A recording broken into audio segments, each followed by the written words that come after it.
wengi na vipawa ambavyo ni tofauti, lakini hakuna kipawa ambacho ni bora kuliko kipawa kingine.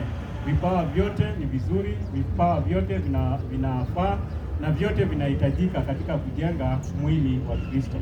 Na kwa hivyo katika kila mmoja katika kipawa ambacho amepewa tunapaswa kutumia ili tukaweze kuzidi kufanya uinjilisti na ili tukazidi kuleta watu wengi katika nyumba ya Mungu. Kwa hivyo mimi tunataka kuwahimiza ya kwamba kila mmoja tumepewa kipawa ambacho ni tofauti, na kwa kila kipawa ambacho kila mmoja amepewa aweze kukitumia vizuri kwa kueneza kazi ya Mungu.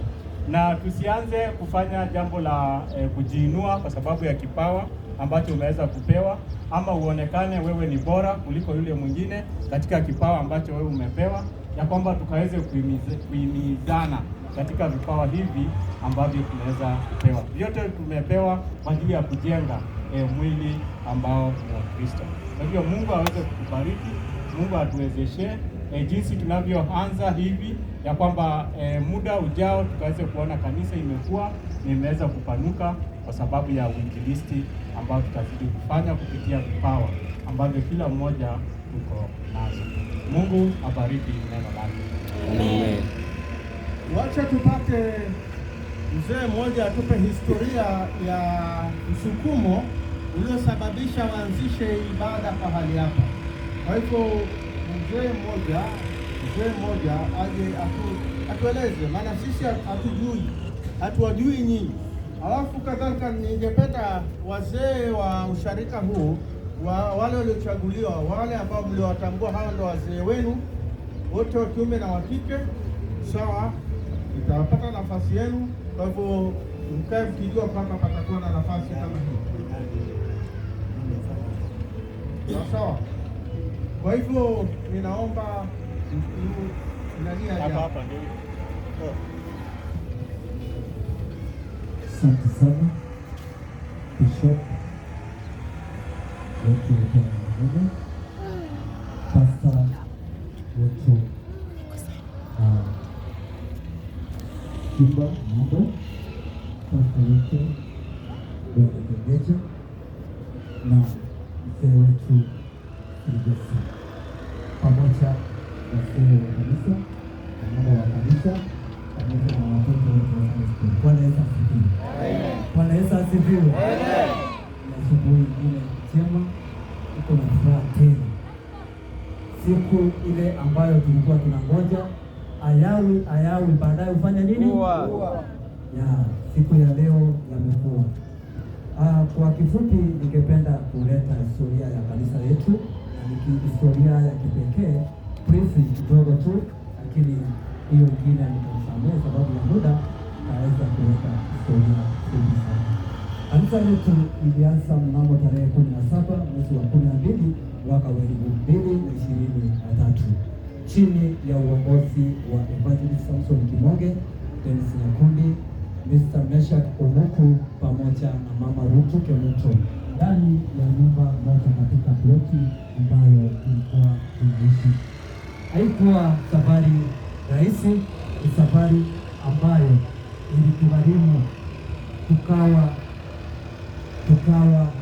tumepoteza imani kwamba kanisa letu halitaendelea, lakini Mungu akatusaidia tukasimama na hiyo kanisa mpaka ile wakati ambapo Mungu alituruhusu tukawa tunaendelea. Tulianza na washirika 9 ambao ni watu wazima na watoto wawili.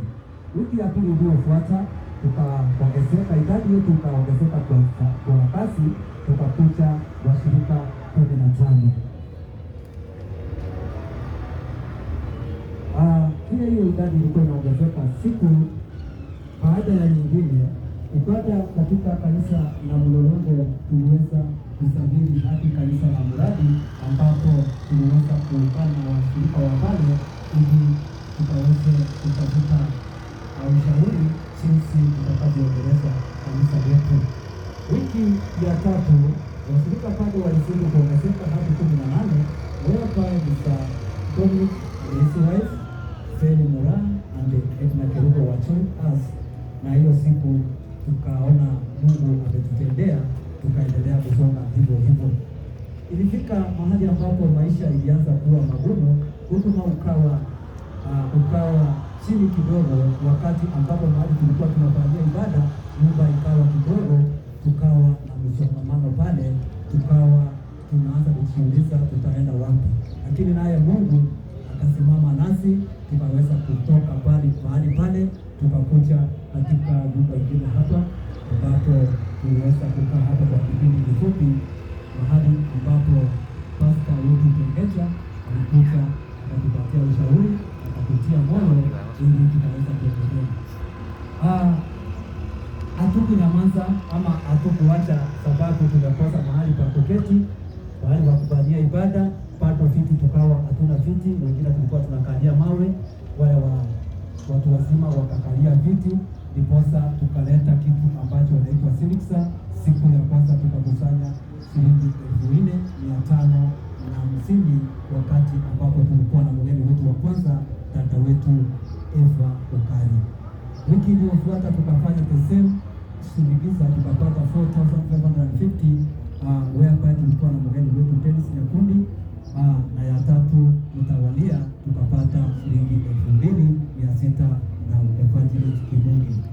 Sasa tukawa tunaendelea hivyo mahali ambapo tulikuwa tunafanyia bado hiyo nyumba wa Kristo wakaongezeka tena, tukawa kama hatutashoi bado, na hapo ndipo niliona ya kwamba hata shetani mwenyewe hapo ni nguvu zake. Wakati ibada iliponoga mwenyewe pale, naye akaleta mambo yake, ikawa ni kama hataki kufanyia ibada pale, lakini tukakuja kutambua ya kwamba shetani pia naye hakuna nguvu, lakini hatukusita ama hatukukufa roho, tukasimama kidete, tukaomba Mungu na tukabarikiwa, tukatafuta nyumba. Wiki moja hatukufanya ibada sababu ya mahala pale tulipokuzwa, tukakuja kutafuta nyumba ingine, tukakuja tukazunguka mpaka tukakuja kupatana na pastor mmoja ambaye anaitwa pastor wetu hapa jirani ambaye anaitwa Joseph, ikawa imetupatia mahala hapa ili tukaweza kufanyia ibada. Hivyo ndivyo tuliweza kutafuta china ya hii kanisa. Kwa yale mambo ambayo tulipitia, tukaona ya kwamba hii kanisa tunaipatia china ambayo inalingana na huo muda kama hicho kipindi ambacho tumepitia.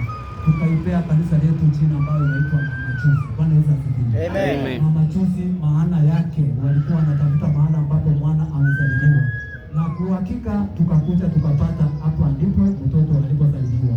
Ni kwa nini nasema hivyo? Tulikuja tukapata hii nyumba, tukasema hii nyumba hapana, tukarudi tukaenda kutafuta nyumba tena, tukafuata hiyo njia, tukarudi the same ile nyumba ambayo tulikuwa tumepata, tukakuja tukaingia hapa, ndipo tukakuja kupata wainjilisti wetu Douglas na pastor wetu Mnene akakuja, tukaanza kuhudumu hapa mpaka siku ya leo. Hii kanisa imesimama na tunaabudu Mungu, tunaabudu ukweli, hatuabudu mambo mengine, ni Mungu ambayo aishie juu mbinguni ndiye tunaabudu. Siku ya leo tukaamua ya kwamba wacha kisha Mungu atutembelee, aone mahali ambapo tumefika na mahali ambapo tumetoka, lakini kwa hakika mahali tumetoka nyumbani na mahali tunaelekea pia nyumbani, lakini inahitaji amani, inahitaji kushirikiana, inahitaji roho moja ili tukaweza kuurithi ufalme wa Mungu. Kwa hayo machache, mimi Dennis Nyakundi ndio mwenyekiti wa hii kanisa la Mama Chusi Mlolongo. Bwana wabariki. Amen. Nitaweka tofauti kidogo kulingana na taratibu ambao ulioko katika karatasi. Nitaomba tuwanie moja kwa moja kwa kufungua, alafu tuingie ndani kanisani, mambo yale ambayo tutaandama tuyafanyie huko ndani. Kwa hivyo kitu nitakachoomba kwa sasa ni kwamba mchungaji kaa upande huu hapa.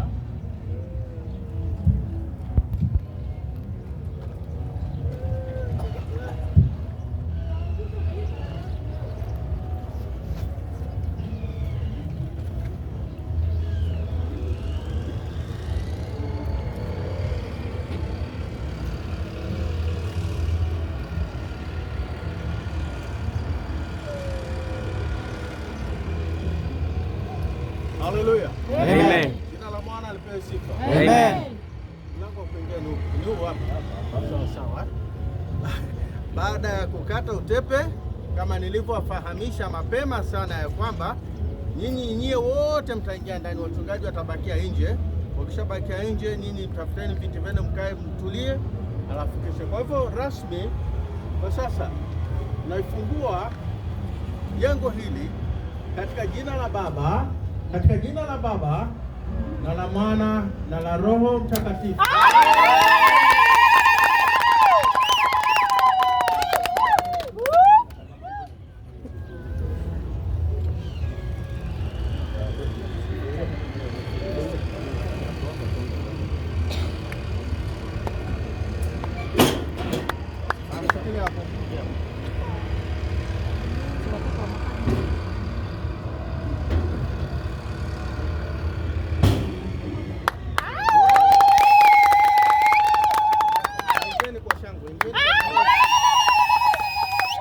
Ametenda mema huyu Yesu, ndiyo maana mimi nampa sifa. Ametenda mema huyu Yesu, ndiyo maana mimi nampa sifa. Ametenda mema huyu Yesu, ndiyo maana mimi nampa sifa.